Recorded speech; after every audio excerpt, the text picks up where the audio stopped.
শ্রদ্ধেয় সুযোগ্য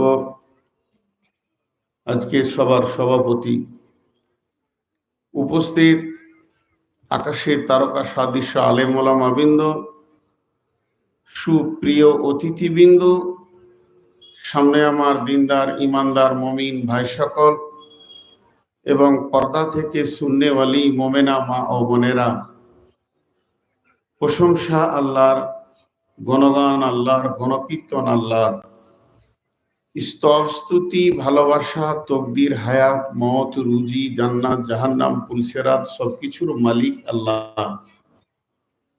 যে মহান মুনিব আজকে আমাদেরকে বিভিন্ন কর্মব্যস্ততার ভিতর দিয়েও এক মহিদ মাদ্রাসার কেন্দ্রিক আয়োজিত মাহফিলে হাজির করেছেন, এর জন্য আমরা মুনিবের দরবারে শুকরিয়া করি আলহামদুলিল্লাহ। দরুদ ও সালাম বর্ষিত হোক আখিরি পয়গম্বর নবিকুল শিরোমণি ইমামুল আম্বিয়া নবী মুহাম্মদুর রাসূলুল্লাহ সাল্লাল্লাহু আলাইহি সাল্লামের উপর। আল্লাহুম্মা আমিন, আল্লাহুম্মা সাল্লি আলাইহি, আল্লাহুম্মা বারিক আলাইহি।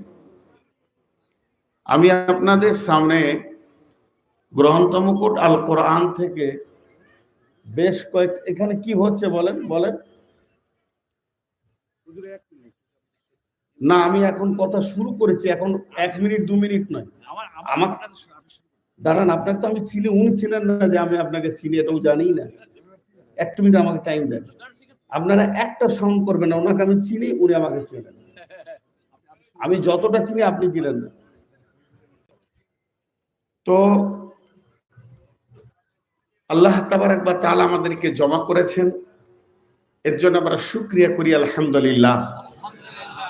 দরুদ ও সালাম বর্ষিত হোক নবী মুহাম্মদুর রাসূলুল্লাহ সাল্লাল্লাহু আলাইহি সাল্লামের উপর। আল্লাহুম্মা আমিন, আল্লাহুম্মা সাল্লি আলাইহি, আল্লাহুম্মা বারিক আলাইহি।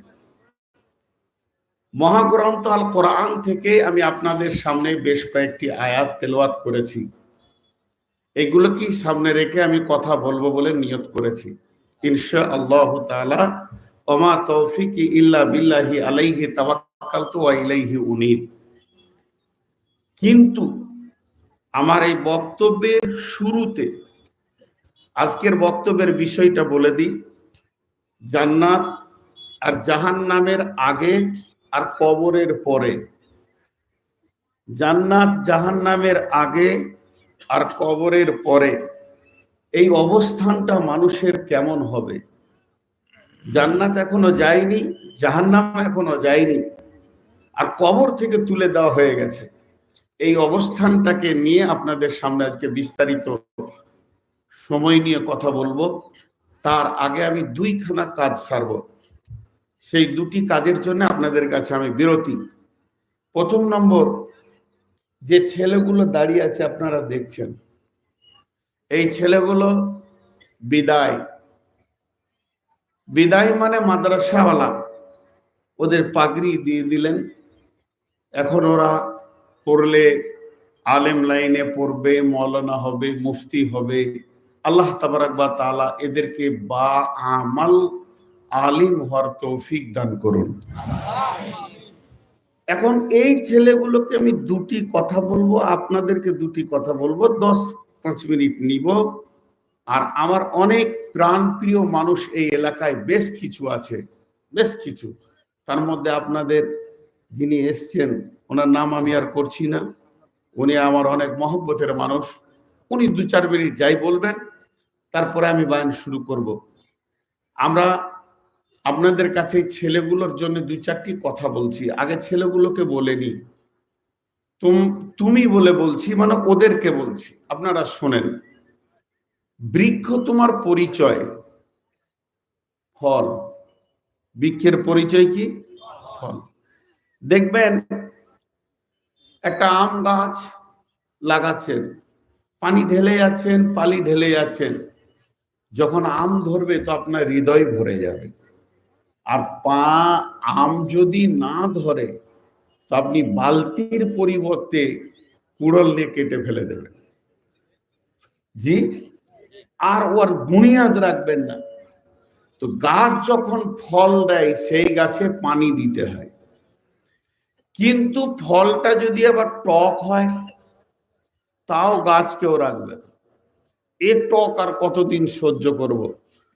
তো বিশেষ করে যারা হাফিজি মাথায় পাগড়ি পেয়েছো, তোমাদেরকে সম্বোধন করে বলছি, আর তোমরা এই মাদ্রাসায় থাকো চাই না থাকো, যে কোনো বাংলাদেশের কোণে চলে যাও বা বিশ্বের যে কোনো কোণে তোমরা ইলম হাসিল করতে চলে যাও, তোমরা কিন্তু একটা সার্টিফিকেট পেয়েছো যে আমরা এই করনাইট মাদ্রাসা থেকে পড়ে এসেছি। যদি তোমাদের আচরণ বাইরে গিয়ে খারাপ হয় তো মাদ্রাসার বাজে ইফেক্ট পড়বে না? তো তোমাদেরকে আমি তোমাদের শিক্ষক নয়, 1 মিনিটের জন্য শিক্ষক হয়ে সাবধান বানিয়ে দিচ্ছি, পৃথিবীর যে কোনো কোণে থাকো এমন আচরণ করবে যেন মাদ্রাসার উপরে দাগ না পড়ে।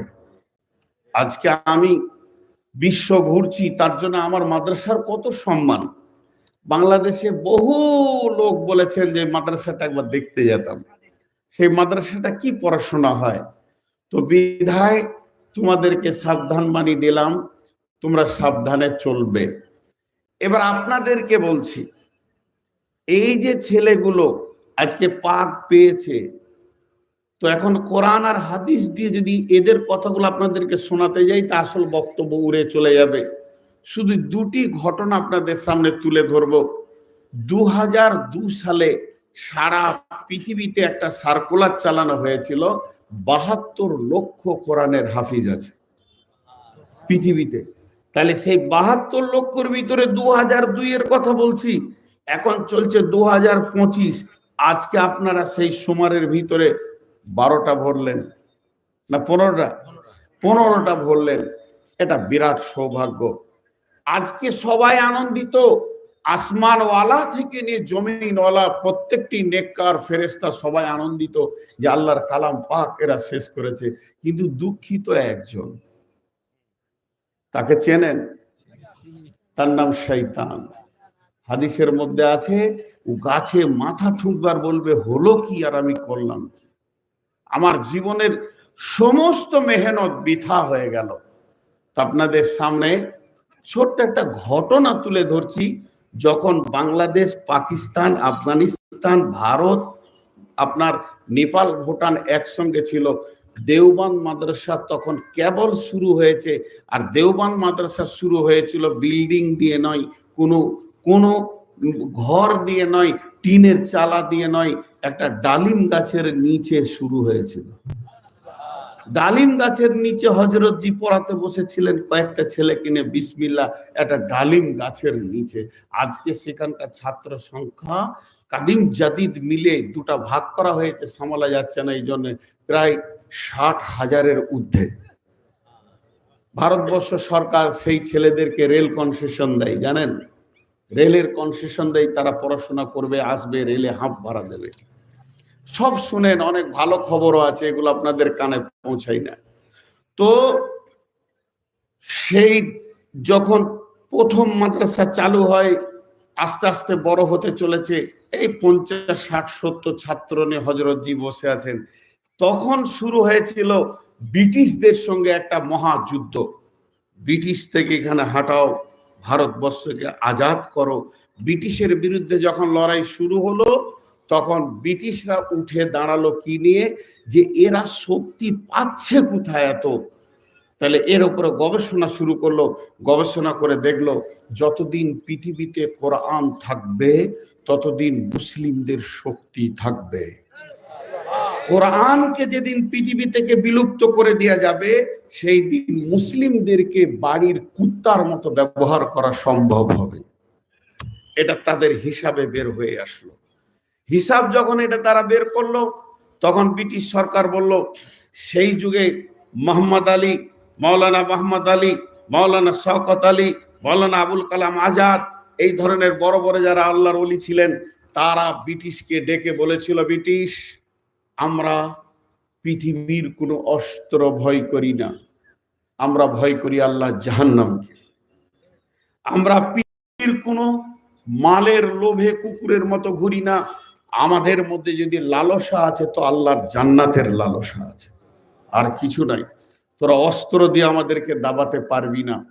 সেই অবস্থায় তারা করলো কি, কোরআন শরীফ কিনতে শুরু করলো। তখনই বাগদাদের লাইব্রেরিকে ভাঙা হয়েছিল। আর বাগদাদের লাইব্রেরিতে এত পরিমাণ বই ছিল যে ফোরাত নদীর স্রোত আটকে গেছিল। 80,000 লাইব্রেরিকে ধ্বংস করা হয়েছিল। তখন মুসলিমদের সম্পদগুলোকে জ্বালিয়ে শেষ করা হয়েছিল। তো 80,000 লাইব্রেরির ঊর্ধ্বে সর্বপ্রথম মাথার উপরে রাখা থাকতো আল কোরআন, মহাসত্য কিতাব। তো সেই সময় তারা বলল যে বিশ্বে যত কোরআন আছে কিনে নাও, কোরআনকে কিনে পুড়িয়ে দেবো। আর কোরআন কিনে পুড়িয়ে দিলে মুসলিমদের ভিতরে আর আলো থাকবে না, তারা অন্ধে ঘোরাঘুরি করবে। শুরু হলো কোরআন কিনা। ব্রিটিশ পিরিয়ডে, আজকের যুগে নয়, তখন একটা কোরআনের মূল্য দিয়েছিল $30, যে যত কোরআন আছে দাও। এরপরে দুইজন ইহুদি, ওই ব্রিটিশের চামচা কুত্তা, দেওবন্দ মাদ্রাসায় এসেছিল। তারা এসে তাদের চেহারাতে মনে হচ্ছে বড় পরেশগার, দিনদার, আল্লাহওয়ালা। তারা মাদ্রাসায় এসে হজরতজিকে বলছে, হুজুর মাদ্রাসায় এসেছি, আলহামদুলিল্লাহ, মেহমানদারি করানো হলো। বলছে মাদ্রাসায় কোরআন আছে? বলে জি আছে। বলে কটা দরকার আপনার? যা আছে দিয়ে দেন, $30 করে দিয়ে দিব। তিনারা ছিলেন আল্লাহর ওলি, তাদের চোখে ফাঁকি দিতে পারবে? তিনি বুঝে ফেলেন মাল গোলমাল, তার কথা অসঙ্গত। বলছে ঠিক আছে, আপনি বসেন, মেহমানদারি করেন, করার আপনাকে দেওয়া হচ্ছে। দুইজন মেহমানকে বসিয়ে দিয়ে যথেষ্ট উচ্চাঙ্গের একটা তাদেরকে সম্মানী করা হলো, খাওয়া দাওয়া করা হলো। হযরতজি 3টে ছেলেকে ডাকলেন, ডেকে বললে, বাবা তুমি 1 থেকে 10, তুমি 10, 11 থেকে 20, আর তুমি 21 থেকে 30 একবার শুনিয়ে দাও গোটা কোরআনটা একে। 3 জন শুরু করলো কোরআন, বিসমিল্লাহ বলে গোটা কোরআনকে খতম করে দিল, 10 পারা করে পড়া করালো। তখন ওরা বলেছিল চিৎকার মেরে, আমরা ইহুদি, আমরা চেয়েছিলাম কোরআনকে পৃথিবী থেকে তুলে দিব, কিন্তু মুসলিম জাতি যে কোরআনকে বুকে ভরে নিতে পারে এটা আমাদের আইডিয়া ছিল না। আর পারা যাবে না, আর পারা যাবে না, আমাদের প্ল্যান পরিকল্পনা শেষ, আমরা ধ্বংসের দিকে আগিয়েছি। তো ভাই, আজকে আপনাদের এই মাদ্রাসা এক বিরাট কাজ করেছে। এই কাজ দেখে আপনারা খুশি না বেজার?